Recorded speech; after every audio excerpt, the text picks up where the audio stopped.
का ये जो विज्ञापन था वही दे गया था। कहीं न कहीं लग रहा है जैसे कि ये एक प्राइवेट लिमिटेड कंपनी की तरह चल रही है व्यवस्था। जो झारखंड सरकार का जो ये आयोजन रहा वो एक प्राइवेट लिमिटेड कंपनी की तरह रहा। ठीक 1 दिन पहले हम लोगों ने जाना था कि मुख्यमंत्री ने खुद हाईकोर्ट का दरवाज़ा खटखटाया और उन्होंने जो अपने अधिवक्ता के माध्यम से अपना पक्ष रखा है न्यायालय में, उसमें उन्होंने कहा है कि लगातार उनकी सरकार को अस्थिर जताने का और अस्थिर करने का प्रयास किया जा रहा है। और बावजूद इसके ये सब चलता रहता है, राजनीतिक जीवन में ये सब आम बातें हैं, मगर ये राज्य का सबसे महत्वपूर्ण कार्यक्रम था। इसमें मुख्यमंत्री को खुद राज्यपाल महोदय महामहिम रमेश बैस जी को यहाँ आमंत्रित करना था और लेकर के आना था। शायद पहले आमंत्रित करने का प्लान रहा होगा, मगर अंतिम क्षणों में कुछ कल रात में घटित हुआ कि आज विज्ञापन से गायब हो गए। और यहाँ दिन में जब अब कार्यक्रम हुआ है तो वहाँ पर महामहिम भी गायब दिखे। उनके जगह पर जो दिखे वो शख्स थे कांग्रेस के प्रदेश प्रभारी अविनाश पांडे जी। जी हाँ, मुख्यमंत्री के बगल में जहाँ पर कि महामहिम राज्यपाल को बैठा होना चाहिए था, उस जगह पर कांग्रेस के प्रभारी रमेश बैस जी दिखे। हाँ, उसके बाद यह कार्यक्रम बहुत भव्यता के साथ में चला। सबसे पहले आलमगीर आलम जी ने सरकार के द्वारा चलाए गए सारे के सारे लोक कल्याणकारी योजनाओं के बारे में विस्तार से बताया। सरकार की पीठ भी थपथपाई, कहा कि हाँ, निस्संदेह 22 सालों में जो सोचा था वो कुछ चीज़ें हुई हैं, कुछ चीज़ें नहीं हो सकी हैं, मगर उसके लिए कई कारण उत्तरदायी हैं। अपने स्वागत भाषण में श्रम मंत्री जी ने भी इस सरकार को ऐतिहासिक और सबसे ज़्यादा काम करने वाली सरकार जताया था। और अंत में जब खुद मुख्यमंत्री मुखातिब हुए तो उन्होंने पहले तो अपने जितने भी कार्यक्रम चलाए गए हैं, जितने भी योजनाएं चलाई गई हैं, उन सब के बारे में बताया। अपनी पीठ भी थपथपाई उन्होंने।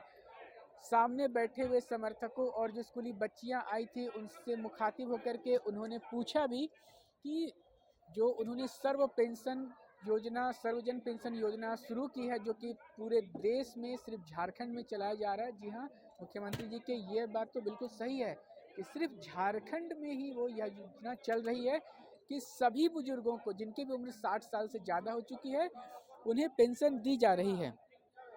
तो इसका उन्होंने सामने बैठे हुए जो दर्शक दीर्घा में लोग हैं उनसे भी प्रतिक्रिया ली। सभी ने जोरदार तालियों की गड़गड़ाहट और हुंकार भरी हामी से उस बात को स्वीकार किया और बताया कि हाँ, सभी को मिल रहा है। उसके बाद उन्होंने सरकार की मंशा भी बताई कि वो चाहते हैं कि यहाँ पर सभी लोगों को रोजगार मिले। जिन्हें नौकरी नहीं दी जा सकती वो कम से कम रोजगार की ओर उन्मुख हो जाए, उन्हें पर्याप्त सहायताएं दी जाएगी। इस तरह की सारी बातों का उन्होंने उल्लेख किया। और अंत में जब उन्होंने अपना वक्तव्य समाप्त किया तो उस समय वो अटैक मोड में आए। पूरे भाषण में बहुत संतुलित दिखे, कहीं किसी के बारे में कुछ नहीं कहा, मगर अंत में जब वो अपना भाषण समाप्त कर रहे थे, अपना वक्तव्य समाप्त कर रहे थे, उस समय उन्होंने अटैक किया। बताया कि पिछले साल, जी हाँ, पिछले साल 2021 में 11 नवंबर के दिन उन्होंने सरना धर्म कोड पास किया था और यहाँ से भेजा था, वो भी लंबित है। और उन्होंने आशंका जताई कि ये जो उन्होंने 11 नवंबर 2022 को जो 1932 का खतियान आधारित स्थानीय नीति लागू किया है, उसे विधानसभा से पास करके केंद्र के पास भेजा गया है 9वीं अनुसूची के अंतर्गत उसे लागू करने के लिए। क्या वो भी लागू होगी या नहीं? उन्होंने कहा कि पिछले 20 सालों में झारखंड के विकास के प्रति किसी ने सोचा नहीं। जो भी सरकारें आई उसमें किसी का सोच नज़रिया झारखंड के विकास का नहीं था। उन्होंने कहा कि ये पहली सरकार आई जो पूर्ण बहुमत की सरकार आई और इसने झारखंड के विकास के लिए काम किया। बहुत ही संतुलित भाषा में उन्होंने कटाक्ष किया कि कई बार उन्हें काम नहीं करने दिया गया, कई बार लगा कि जैसे व्यवस्था ही उनके खिलाफ है, तो कभी कभी लगा कि ऊपर वाला भी साथ नहीं दे रहा है। कहीं ना कहीं आज जैसे लगा कि वो एक विदाई ले रहे हैं, क्योंकि 17 तारीख को हम सभी जानते हैं कि ईडी कार्यालय में मुख्यमंत्री को उपस्थित होने के लिए समन किया गया है। उन्होंने पर्याप्त कोशिशें की हैं, अभी भी उनकी कोशिश जारी है कि इन सब स्थितियों से निपटा जा सके, मगर बावजूद उसके ईडी का रवैया सख्त है।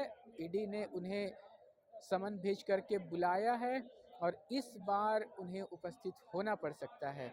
अगर जो कोशिशें हैं उनकी न्यायालय से, अगर न्यायालय की तरफ से कुछ वैसा कारगर नहीं निकल पाता है कल 16 तारीख तक में, तो 17 तारीख को सुबह 11 बजे ईडी कार्यालय में उन्हें उपस्थित होना पड़ेगा।